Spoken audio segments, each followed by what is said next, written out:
இலங்கையின் மொத்த சனத்தொகை 21.7 மில்லியன் என கணக்கெடுப்பு மக்கள் தொகை விரைவாக வீழ்ச்சியை சந்தித்துள்ளதாக அறிக்கை என்பதாக தமிழன் பத்திரிகை முதற் பக்கத்தில் அந்த செய்தினை தந்திருப்பதை நாங்கள் காணக்கூடியதாக இருந்தது. ஏனைய பத்திரிகைகளும் அது குறித்த தகவல்களை தந்திருக்கின்றன. வீரகேசி பத்திரிகையும் அதனை பின்வருமாக தந்திருக்கிறது. நாட்டின் மொத்த சனத்தொகை 21.7 மில்லியனாக பதிவு என்பதாகவும் அதற்கு தலைப்பிடப்பட்டிருப்பதை நாங்கள் காணலாம். இன்றைய தினம் இணைய பத்திரிகைகளும் அது குறித்த தகவல்களை பிரதானமாக தந்திருக்கின்றன. அந்த விடயங்கள் குறித்து நாங்கள் இப்பொழுது விரிவாக பார்க்கக்கூடியதாகவும் 2024 ஆண்டு மேற்கொள்ளப்பட்ட சனத்தொகை மதிப்பீட்டுக்கு அமைய இலங்கையினுடைய மொத்த சனத்தொகை 21.7 மில்லியனாக பதிவாகி இருக்கிறது என்பதான விடயமே அதில் வெளிப்படுத்தப்பட்டிருக்கிறது. இதில் 51.7% பெண்களும் 48.3% ஆண்களும் காணப்படுகிறார்கள். கம்பஹா மாவட்டம் அதிக சனத்தொகை இருக்கின்ற மாவட்டமாக பதிவாகி இருக்கிறது என்ற விடயமும் அதில் வெளிப்படுத்தப்பட்டிருக்கிறது. குறிப்பாக 24,36,142 பேர் அங்கு வாழ்வதான தகவல் வெளிப்படுத்தப்பட்டிருக்கிறது. முல்லைத்தீவு குறைவான சனத்தொகை கொண்ட மாவட்டமாக பதிவாகி இருக்கிறது. குறிப்பாக 1,22,619 பேர் அங்கு வாழ்வதான தகவலும் அதன் மூலம் வெளிப்படுத்தப்பட்டிருக்கின்ற விடயங்களாக காணப்படுகின்றன. குறிப்பாக சனத்தொகை மதிப்பீட்டில் பிறப்பு வீதம் வீழ்ச்சியடைந்திருக்கின்ற நிலையில் ஆயுட்காலம் அதிகரித்துள்ளதுடன் 65 வயதுக்கு மேற்பட்டோர் வீதம் 12.6% அதிகரித்துள்ளதுடன் தங்கி வாழ்வோரின் வீதம் 49.8% அதிகரித்திருக்கிறது. 2024 ஆண்டுக்கான குடிசன வீட்டு வசதிகள் தொகை மதிப்பு இறுதி அறிக்கையை தொகை மதிப்பு மற்றும் புள்ளி விபர திணைக்களம் நேற்று வியாழக்கிழமை வெளியிட்டிருந்தது. அதனை மையப்படுத்தியதாகவே தொடர்பான தகவல்கள் வெளிப்படுத்தப்பட்டிருக்கின்றன. திவைன பத்திரிகையும் பிரதான செய்தியாக அதனை தந்திருக்கிறது. 2024 ஆண்டு மேற்கொள்ளப்பட்ட சனத்தொகை மதிப்பீட்டுக்கு அமைய இலங்கையினுடைய மொத்த சனத்தொகை 21.7 மில்லியனாக பதிவாகி இருக்கிறது. குறிப்பாக 2,17,81,800 பேர் பதிவாகி இருக்கிறார்கள். இதில் 51.7% பெண்களும் 48.3% பெண்களும் ஆண்களும் காணப்படுகிறார்கள் என்ற விடயம் வெளிப்படுத்தப்பட்டிருக்கிறது. நாட்டில் 15 வயதுக்கு குறைந்தவர்கள் எண்ணிக்கை 25.2%இலிருந்து 20.7% குறைவடைந்திருக்கிறது. அதே போல இந்த காலகட்டத்தில் 65 வயது மற்றும் அதற்கு மேற்பட்டவர்களுடைய சனத்தொகையானது 7.9%இலிருந்து 12.6% அதிகரித்திருக்கிறது. 2024 ஆண்டில் 15 தொடக்கம் 64 வயதுக்கு உட்பட்டவர்களுடைய சனத்தொகையானது மொத்த சனத்தொகையில் 66.7% காணப்படுகிறது. 2012 66.9% காணப்பட்டது. இலங்கையினுடைய மொத்த சனத்தொகையில் 74.1% சிங்களவர்கள், 12.3% இலங்கை தமிழர்கள், 10.5% இலங்கை முஸ்லிம்கள், 2.7% இந்திய தமிழர்கள், மலேக தமிழர்கள் என்று பதிவாகி இருக்கிறார்கள். 0.3% கட்டமைப்புக்குள் பரங்கியர்கள், மலாயர்கள், இலங்கை செட்டிகள், பரதர்கள், வேடர்கள் உட்பட பிற இனக்குழுக்களை சேர்ந்தோர் உள்ளடங்குகிறார்கள். மத அடிப்படையில் நாட்டில் 69.8% பௌத்தர்கள், 12.6% இந்துக்கள், 10.7% இஸ்லாமியர்கள், 5.6% ரோமன் கத்தோலிக்கர்கள் மற்றும் 1.3% ஏனைய கிறிஸ்தவர்கள் வாழ்கிறார்கள்.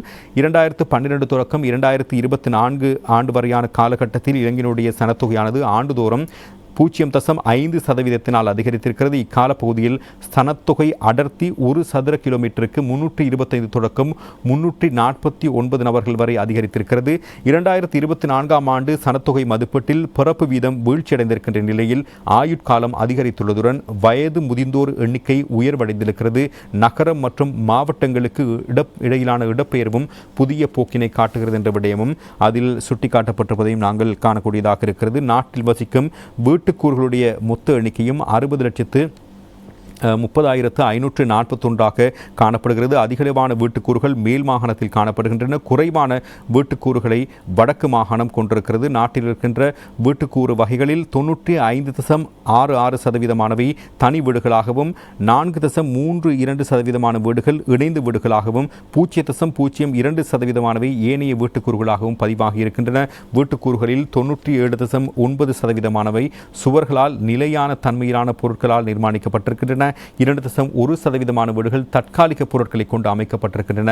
மொத்த வசிக்கும் வீட்டுக்கூறுகளுடைய காணப்படும் மொத்த குடும்பங்களுடைய எண்ணிக்கையும் வெளிப்படுத்தப்பட்டிருக்கிறது. குறிப்பாக 61,11,315 என அதில் குறிப்பிடப்பட்டிருப்பதையும் நாங்கள் காணக்கூடியதாக இருக்கிறது. 38.9% தேசிய நீர் வழங்கல் மற்றும் வடிகாலமைப்பு சபையால் விநியோகிக்கப்படும் நீரை பெற்றுக் கொள்கிறார்கள் என்ற விடயமும் அதில் சுட்டிக்காட்டப்பட்டிருப்பதையும் நாங்கள் காணலாம். 97.4% மின் பாவனையாளர்களாக பதிவாகியிருக்கிறார்கள். 92.2% தனது வீட்டுக்கூறில் மலசல கூட வசதி காணப்படுகிறது என்ற விடயமும் அதில் வெளிப்படுத்தப்பட்டிருப்பதையும் நாங்கள் காணக்கூடியதாக இருக்கிறது. அதுபோல இலங்கையினுடைய மக்கள் தொகை குறித்த தகவல் குறித்து மற்றொரு விடயமும் வெளிப்படுத்தப்பட்டிருப்பதை நாங்கள் காணலாம். தினக்குரல் பத்திரிகையில் வடக்கில் ஆக குறைந்த மக்கள் என்பதாக அதற்கு தலைப்பட்டிருப்பதை நாங்கள் அவதானிக்கக்கூடியதாக இருக்கிறது. அதாவது மாவட்ட மட்டத்தில் மக்கள் தொகை பரம்பலை தற்பொழுது வெளிப்படுத்தியிருப்பதையும் நாங்கள் அவதானிக்கக்கூடியதாக இருக்கிறது. கம்பஹா மாவட்டத்திலேயே அதிக மக்கள் தொகை வாழ்கிறார்கள் என்பதான தகவலும் அதில் வெளிப்படுத்தப்பட்டிருக்கிறது. அதன் மக்கள் தொகை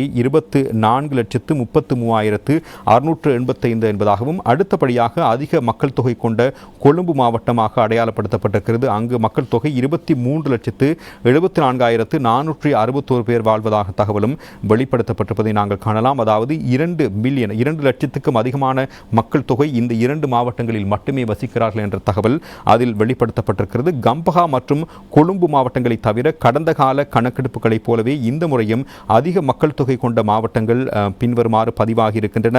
குருநாகல் 17,06,829 என்பதான தகவலும் 17,60,829 என்பதான தகவலும் அதில் வெளிப்படுத்தப்பட்டிருக்கிறது. அதுபோல கண்டி 14 லட்சமாக, களுத்துறை 13 லட்சம், ரத்தினபுரி 11 லட்சம் என்பதான சராசரி தகவல்கள் வெளிப்படுத்தப்பட்டிருக்கின்றன. இந்த ஒவ்வொரு மாவட்டத்திலும் 1 மில்லியனுக்கும் அதிகமான மக்கள் தொகை பதிவாகி இருக்கிறார்கள். முந்தைய கணக்கெடுப்புகளைப் போலவே இந்த முறையும் நாட்டின் மிக குறைந்த மக்கள் தொகை கொண்ட மாவட்டங்களாக வடக்கு மாகாணத்தில் இருக்கின்ற முல்லைத்தீவு 1,22,542 பேர், மன்னார் 1,23,000, கிளிநொச்சி 1,36,000 மற்றும் வவுனியா 1,72 ஆகிய மாவட்டங்கள் பதிவாகி இருக்கின்றன.